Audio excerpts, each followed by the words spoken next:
Image spectaculaire du gave d'Aspe à Oloron, le niveau d'eau approche par endroits les 5 mètres.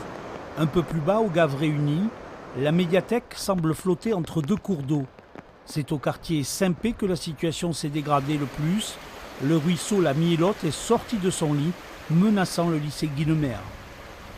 Là, on était en train de traiter une poche constituée par le mur d'enceinte du lycée qui déviait le cours d'eau et qui l'envoyait sur la route départementale et dans le lycée.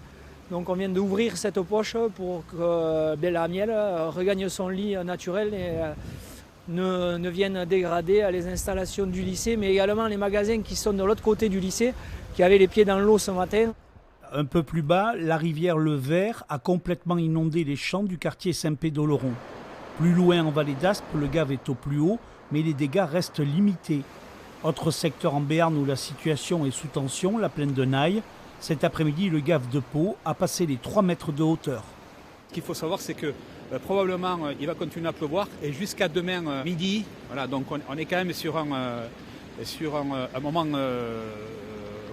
critique. Voilà, donc il faut surveiller. On surveillera bien sûr toute la nuit. Plusieurs petites rivières comme le Lagouin, entre les villages de Meillon et Assat, ont débordé dans les champs. Du côté de Soumoulou, ces images aériennes permettent de visualiser les inondations sur la plaine du Luy de Béarn. Ce soir encore, de nouvelles précipitations sont attendues, en plaine comme en montagne. Nous déconseillons vraiment de sortir en montagne. L'alerte avalanche est au plus haut. Je signale également qu'il y a des perturbations importantes de la vie courante. Je déconseille fortement de sortir de chez soi si on n'a pas une raison valable. Les pompiers du département restent mobilisés. Plus de 150 interventions ont été réalisées en Béarn. L'amélioration météo n'est attendue que pour dimanche.